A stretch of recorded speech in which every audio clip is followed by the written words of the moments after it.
हाँ जी, शुरू करते हैं, आगे बढ़ते हैं। पाइथन आज का चैप्टर बहुत इंपॉर्टेंट चैप्टर है। डेटा टाइप्स, पाइथन में डेटा टाइप्स क्या होते हैं देखते हैं। डेटा मैंने बताया आपको, कोई भी जो वेरिएबल हम बनाते हैं उसकी जो भी मैं वैल्यू देता हूँ वो डेटा होता है। मैंने x=2 दिया, a=देव दिया, तो ये डेटा है।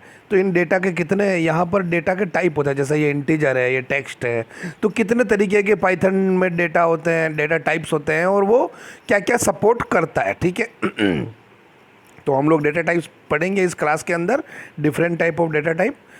ओके, सबसे चलो थोड़ा सा एक ओवरव्यू देख लेते हैं पाइथन के built in data type. Built in मतलब जो पाइथन में पहले से बनाए आते हैं।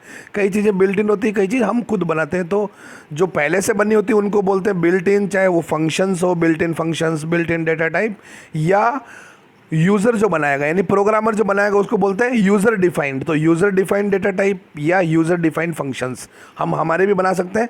आपके सिलेबस के अंदर केवल बिल्ट इन है जो पहले से बने हुए, हमें वही देखना है। तो पहले तो STR स्ट्रिंग बोलते हैं, जो भी मैं टेक्स्ट टाइप का डेटा लिखता हूँ उसको क्या बोलते हैं, स्ट्रिंग। फिर न्यूमरिक, इंटीजर, फ्लोट और कॉम्प्लेक्स। न्यूमरिक 3 तरह के होते हैं, इंटीजर नंबर होता है, फ्लोट डेसिमल पॉइंट वाले नंबर को फ्लोट कहते हैं, और एक कॉम्प्लेक्स नंबर होता है जो मैथ्स में यूज़ होता है। कुछ सीक्वेंसेस होते हैं, लिस्ट, टपल, डिक्शनरी, या डिक्शनरी मैपिंग में भी काम आती है और सीक्वेंस में भी काम आती है, DICT डिक्शनरी। और होता है बूल, बुलियन।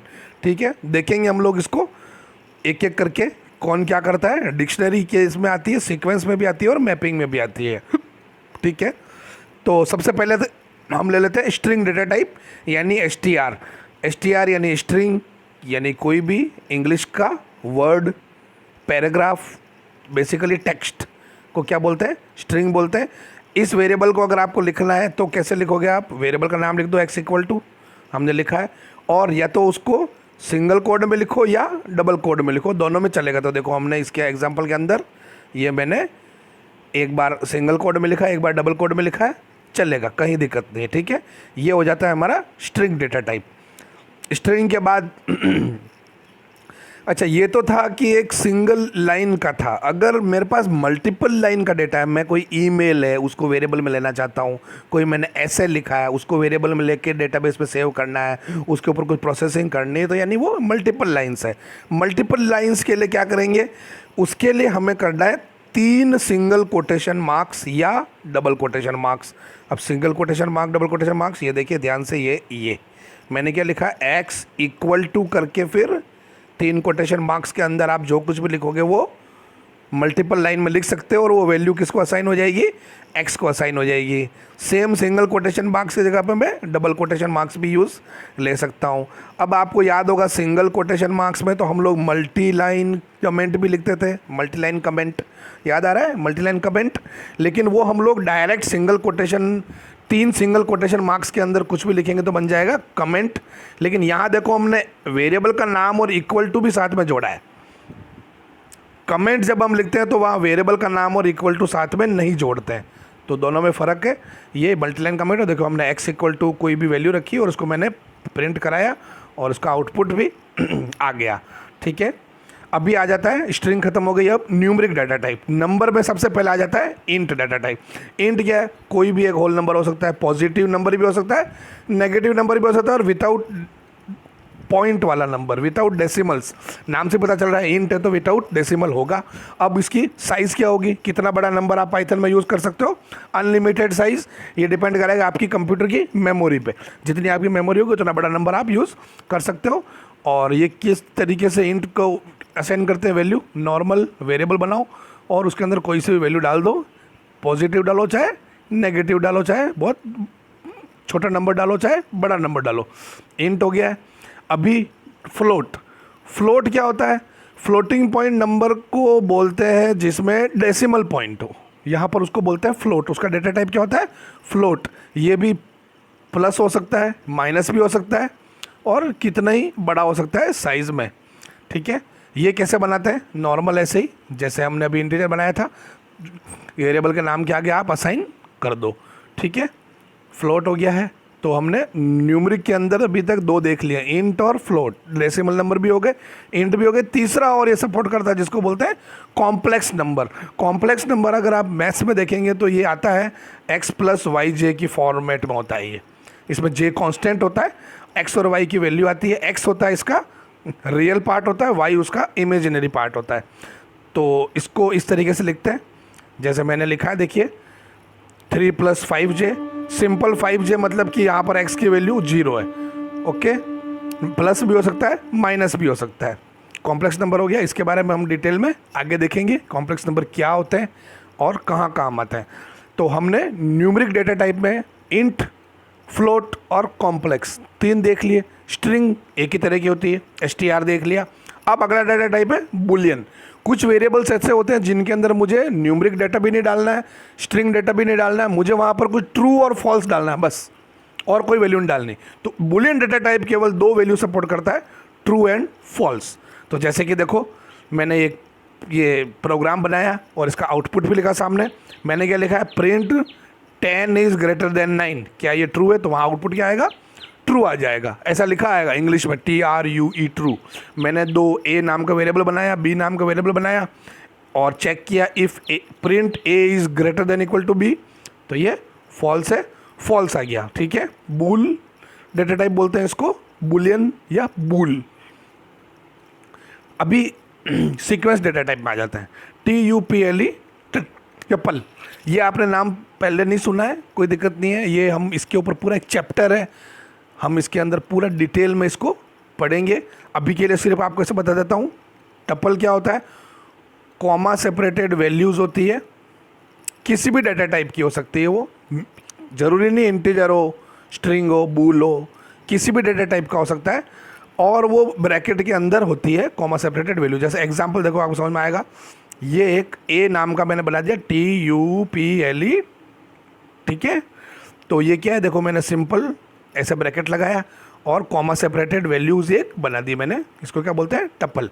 इसी तरीके से ये तो मैंने देखो इंटीजर की टपल बनाई है, सेकंड टपल में क्या है, स्ट्रिंग है, थर्ड टपल में देखो पहला तो इंटीजर है, दूसरा फ्लोट है, तीसरा और चौथा स्ट्रिंग है, यानी कि किसी भी डेटा टाइप की डेटा आप इसमें डाल सकते हो। ठीक है, ये टपल हो गया। अगला आ जाता है लिस्ट। इसका भी हमारे लिए हमारे पूरा एक चैप्टर है, डिटेल में हम इसको और पढ़ेंगे क्या होता है। तो अभी के लिए ये भी कॉमा सेपरेटेड वैल्यूज़ है, किसी भी डेटा टाइप की हो सकती है। फ़र्क सिर्फ क्या है, इसके अंदर स्क्वायर ब्रैकेट यूज़ होता है, इसको बोलते हैं स्क्वायर ब्रैकेट। अभी जो हमने पढ़ा था वो कौन सा ब्रैकेट था, नॉर्मल ब्रैकेट था। नॉर्मल ब्रैकेट हमने किस में पढ़ा था, TUPLE ट्रिपल के अंदर।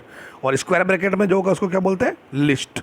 ये लिस्ट है, ये भी कोई भी डेटा टाइप हो सकता है, और इन दोनों में थोड़ा सा फ़र्क है, वो हम जब डिटेल में इनको पढ़ेंगे, लिस्ट चैप्टर और ये ट्रिपल चैप्टर जब डिटेल में पढ़ेंगे तब हम इसको देखेंगे इनमें क्या डिफरेंस है। ठीक है, आगे चलते हैं। अगला आ जाता है डिक्शनरी, DICT, डिक्ट। ठीक है, डिक्शनरी में क्या है कि इसके अंदर यूज़ होता है, एक तो पहली बात तो ये कर्ली ब्रैकेट, ऐसा वाला ब्रैकेट यूज़ होता है। इसके अंदर भी बहुत सारी वैल्यूज़ होती है, कोई भी डेटा टाइप की हो सकती है, लेकिन इसमें फ़र्क यह है कि इसमें 2 वैल्यू होगी, की वैल्यू पेयर होता है। एक तो होगी की होगी, एक होगी उस की वैल्यू। कैसे होगी, देखो एग्जाम्पल आप देखोगे तो पता चलेगा। मैंने एक डिक्शनरी बनाई है, माई कार नाम का, ये वेरिएबल का नाम है, ये ब्रैकेट मैंने शुरू कर दिया है। ये की है, ब्रांड, इस की वैल्यू है फोर्ड। मॉडल, ये अगली की है, उसकी वैल्यू है जीप। अगली की है ईयर, उसकी वैल्यू है 1939। अब मैं एक्सेस अगर करूँगा तो मैं ऐसे करूँगा, एक्सेस मैं लिखूँगा माई कार का ब्रांड, माई कार नाम की डिक्शनरी, उसके अंदर की का नाम ब्रांड, उसकी वैल्यू क्या आ जाएगा, फोर्ड। माई कार का ईयर आ जाएगा 1939। इस तरीके से मैंने एक और बनाया, देखो एक्स नाम की डिक्शनरी बनाई है, एक्स के अंदर नंबर क्या है, की 101 है वैल्यू। तो की और वैल्यू को कॉलन से सेपरेट करते हैं, देखो पहले की लिखते हैं, फिर कॉलन लगाते हैं, फिर वैल्यू लगा देते हैं। तो ये एक पेयर हो गया, फिर कॉमा लगा के अगला पेयर बना दो। ऐसे बहुत सारे पेयर हो जाते हैं और उन सभी पेयर को कर्ली ब्रैकेट में डाल दो तो बन जाती है डिक्शनरी। ये डिक्शनरी नॉर्मल सी XYZ अपन ने वेरिएबल बना रखा है। अच्छा, इसके अंदर एक इंपॉर्टेंट बात है, कोई भी 2 की एक जैसे नहीं हो सकती, ऑफकोर्स नहीं हो सकती ना। अगर आपने एक ही नाम की 2 की बना दी तो उसका कोई तुक नहीं बैठता है। की का नाम हमेशा अलग होना चाहिए डिक्शनरी में, वैल्यू भले ही सेम हो सकती है। ठीक है, ये डिक्शनरी हो गई है, टपल हो गया है। अब एक छोटा सा फंक्शन देखते हैं, मैंने पिछली क्लासेस में आपको इसके बारे में बता दिया था, टाइप फंक्शन। ये क्या करता है, किसी भी वेरिएबल का डेटा टाइप बताता है। जैसे कि मैंने ये a नाम का a=5 नाम का वेरिएबल बना रखा है, सिंपल मैंने प्रिंट करवाया type a, type of a। तो यहाँ पर सेम ये अगला बनाया, यहाँ पर मैं भी टाइप ऑफ ए प्रिंट करूँ, लेकिन ए की वैल्यू मैंने चेंज कर दी है। यहाँ पर ए की वैल्यू इंटीजर कर दी, यहाँ ए की वैल्यू मैंने फ्लोट कर दी। तो देखो आउटपुट क्या आया है, पहले इंट आया फिर फ्लोट आया। तो TYP टाइप क्या करता है, अपन को डेटा टाइप बताता है। टाइप फंक्शन के और भी मैंने एग्जांपल दिए हैं। मैंने ये कुछ वेरिएबल्स बनाए हैं। पहला बनाया d देवेंद्र, यानी ये स्ट्रिंग है। s, अगला वेरिएबल s क्या है, कॉम्प्लेक्स नंबर है। p क्या है, बूल है। फिर अगला x क्या है, ये कर्ली ब्रैकेट में है या नॉर्मल ब्रैकेट में है, कर्ली ब्रैकेट के अंदर नेम की वैल्यू पेयर दिख रहा है ना, तो ये क्या हो गई है, डिक्शनरी। y क्या है, स्क्वायर ब्रैकेट में मतलब लिस्ट है। z क्या है, नॉर्मल ब्रैकेट के अंदर मतलब टपल है। अच्छा, की वैल्यू पेयर सिर्फ डिक्शनरी में ही होता है, डिक्शनरी के अंदर ही की वैल्यू पेयर होता है। इसके बाद अपन ने प्रोग्राम में क्या किया, इन सभी का प्रिंट करवाया है टाइप, सभी वेरिएबल का टाइप प्रिंट कराया है। आउटपुट भी दिख रहा है।